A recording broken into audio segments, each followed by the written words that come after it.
witchcraft, Miss Drummond? I believe in everything, Doctor. You like a drink?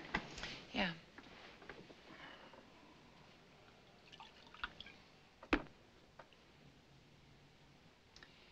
My father, you should know, is a very successful doctor in Boston. A member of the Harvard medical faculty. He was a widower and I was his only child. He was not an especially religious man, a sober Methodist. One evening about 7 years ago, he attended a Pentecostal meeting in the Commons Room at Harvard. Suddenly found himself speaking in tongues.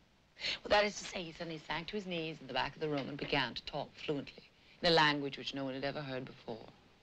Well, this sort of thing happens frequently at Pentecostal meetings and began to happen regularly to my father.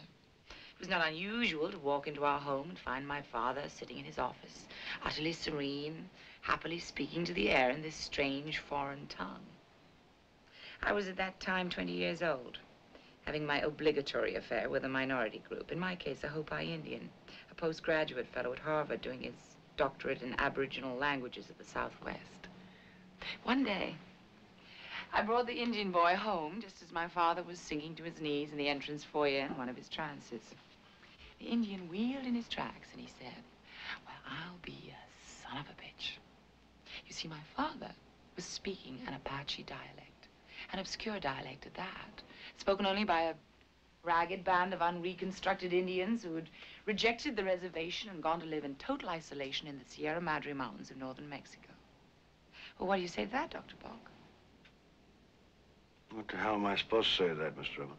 Oh.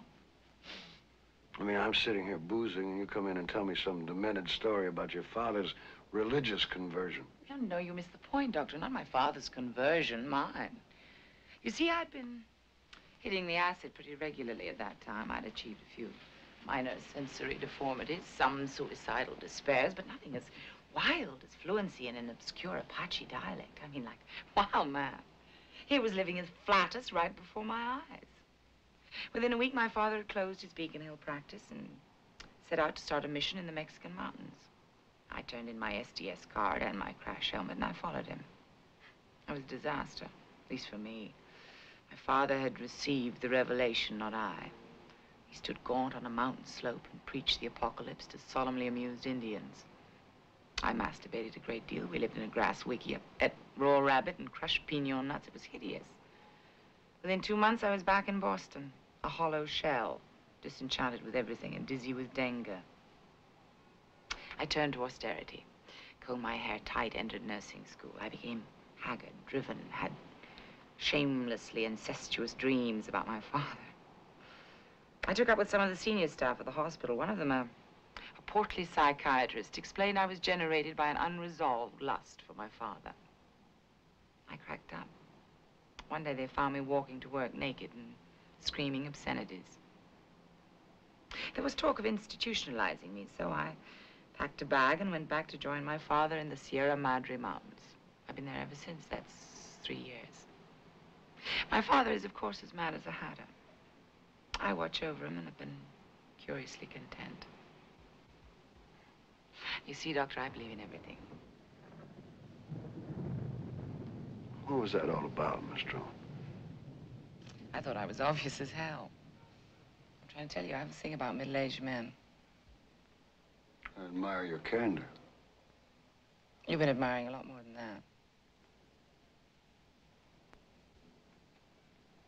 You're wasting your time. I've been impotent for years. Rubbish. What the hell is wrong with being impotent? Kids are more hung up on sex than the Victorians. I got a son, 23 years old. I threw him out of the house last year. Pietistic little humbug. He preached universal love. He despised everyone. Had a blanket contempt for the middle class, even its decencies. He detested my mother because she had a petty bourgeois pride in her son, the doctor. I cannot tell you how brutishly he ignored that rather good lady. When she died, he didn't even come to the funeral. He felt the chapel service was an hypocrisy. He told me his generation didn't live with lies. I said, listen, everybody lives with lies. I grabbed him by his poncho. I dragged him the length of our 7-room, despicably affluent, middle-class apartment, and I flung him out.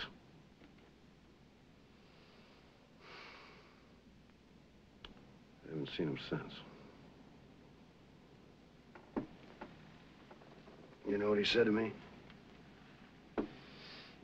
He's standing there on the landing, you know, on the verge of tears. He shrieked at me. You old fink. You can't even get it up anymore. That was it, you see. That was his real revolution. It wasn't racism, the oppressed poor, or the war in Vietnam. No, the ultimate American societal sickness was a limp dingus. My God. If there is a despised, misunderstood minority in this country, it is us poor, impotent bastards. Well, I'm impotent. I'm proud of it. Impotence is beautiful, baby.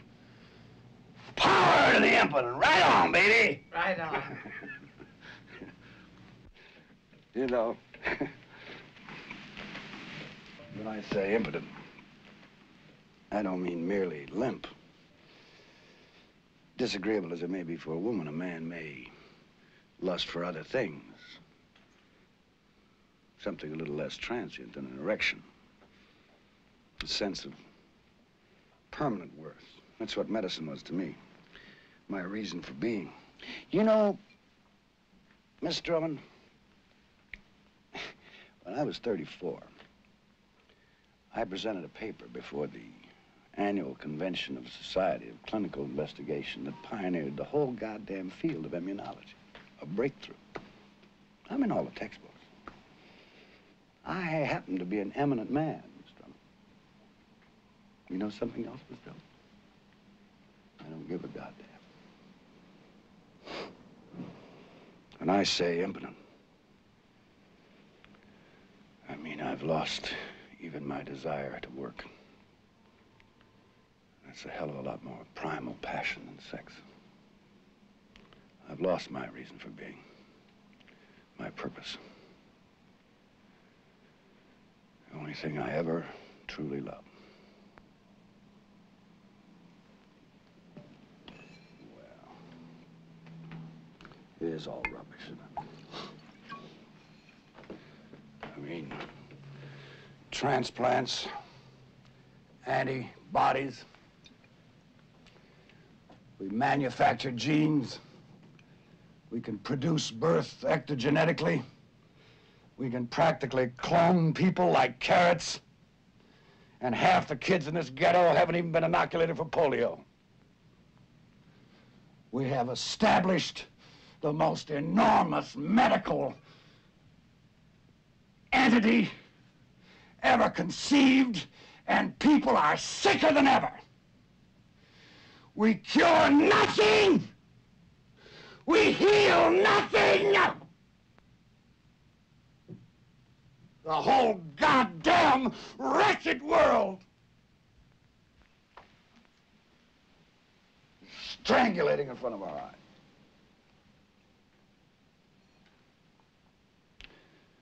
This is what I mean when I say impotent. You know what the hell I'm talking about there. Of course I do. I'm tired. I'm very tired, Miss Drummond. And I hurt. And I've got nothing going for me anymore. You understand that? Yes, of course. Can you also understand that the only admissible matter left is death? Sounds to me like a familiar case of morbid menopause. Oh, Christ. It's hard for me to take your despair very seriously, Doctor. You obviously enjoy it so much. Oh, bugger off! That's all I need now is clinical insight. Some cockamamie 25-year-old acid head is gonna reassure me about the menopause now. I'd like to be alone. Why don't you just beat it? Just close the door and turn off the lights on your way out.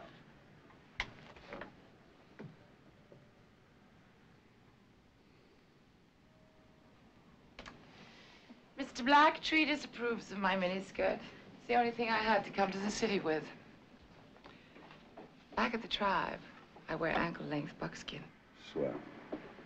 Just close the door and turn off the lights.